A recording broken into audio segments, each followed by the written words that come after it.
Assalamualaikum warahmatullahi wabarakatuh. Selamat pagi anak-anak semuanya. Jumpa lagi dalam pembelajaran PKN kelas 7. Kali ini masih mengenai bab 4 dan di materi kedua tentang keberagaman suku, agama, ras, dan antar golongan dalam Bingkai Bhinneka Tunggal Ika bersama Bapak Erik Manda Gunawan. Keberagaman dalam masyarakat Indonesia sudah menjadi ketetapan Tuhan yang Maha Kuasa. Keberagaman merupakan anugerah yang patut disyukuri karena tidak mudah mengelola keberagaman di Indonesia. Keberagaman itu menjadi sebuah kekuatan guna mewujudkan persatuan dan kesatuan bangsa. Menghormati keberagaman adalah sikap terpuji, sebagaimana Tuhan menciptakan makhluknya yang beraneka ragam pula. Adapun keberagaman masyarakat di Indonesia meliputi keberagaman suku, keberagaman agama, keberagaman ras, keberagaman antar golongan. Mari kita bahas satu demi satu. Yang pertama adalah keberagaman suku. Keberagaman suku. Suku bangsa sering juga disebut etnik. Suku bangsa merupakan gabungan sosial yang dibedakan dari golongan-golongan sosial karena mempunyai ciri-ciri paling mendasar dan umum berkaitan dengan asal-usul dan tempat asal serta kebudayaannya.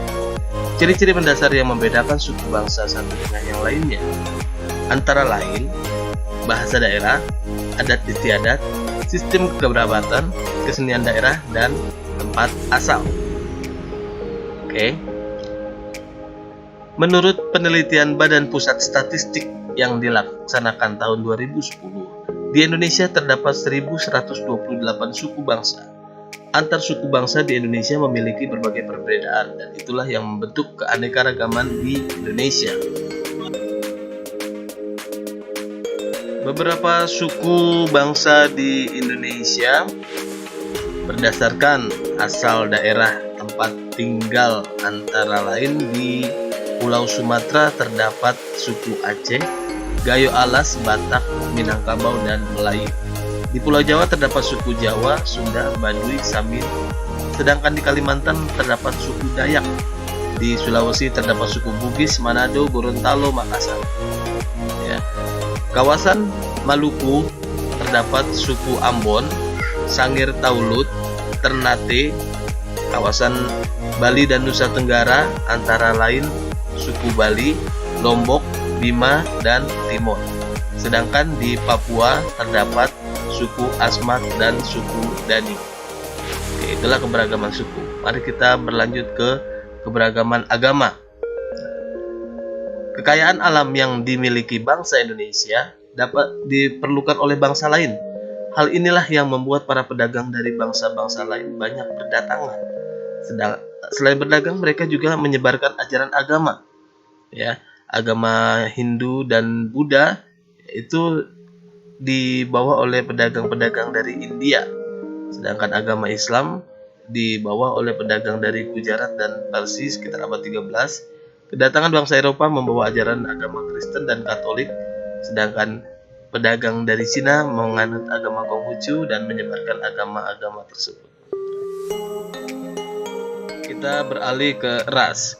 Ras adalah satu golongan penduduk suatu daerah yang memiliki sifat-sifat keturunan tertentu yang tidak sama dengan penduduk daerah lainnya. Di Indonesia ada 4 ras yang akan kita pelajari. Yang pertama adalah Melanesoid. Mayoritas di Papua, Pulau Aru, dan Pulau Kei. Ciri-ciri Melanesoid: warna kulit hitam, rambut keriting, berbentuk muka bulat atau oval, dan bentuk matanya besar. Yang kedua adalah Mongoloid atau Malayan Mongoloid, terdiri dari 2 golongan. Di sini ciri-cirinya adalah warna kulit sawo matang, rambut ikal dan lurus, bentuk muka bulat, dan bentuk mata besar. Yang ketiga adalah Asiatic Mongoloid. Ciri-cirinya warna kulit kuning, rambut lurus, bentuk oval, dan mata sipit. Terakhir Kaukasoid. Ciri-cirinya adalah warna kulit kuning, rambut lurus, bentuk mukanya hati, dan bentuk mata kecil tidak oval. Ras, kita lanjut ke antar golongan. Keberagaman antar golongan. Selain keberagaman suku, terus keberagaman agama, keberagaman ras, kali ini ada keberagaman antar golongan. Keberagaman masyarakat di Indonesia dapat dilihat dari struktur masyarakatnya. Struktur masyarakat di Indonesia menurut Syarif Muiz 2008 ditandai dengan dua ciri atau dua titik pandang.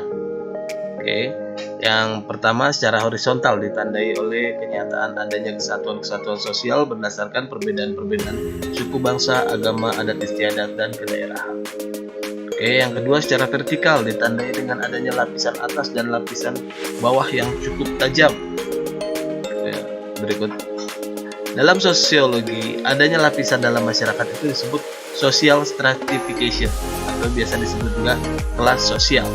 Adanya perbedaan kelas dalam lapisan masyarakat menyebabkan terjadinya penggolongan-penggolongan kelas secara bertingkat. Hal itu diwujudkan dalam kelas tinggi, kelas sedang, dan kelas rendah dengan ditandai oleh adanya ketidakseimbangan dalam pembagian hak dan kewajiban individu dan kelompok di dalam suatu sistem sosial.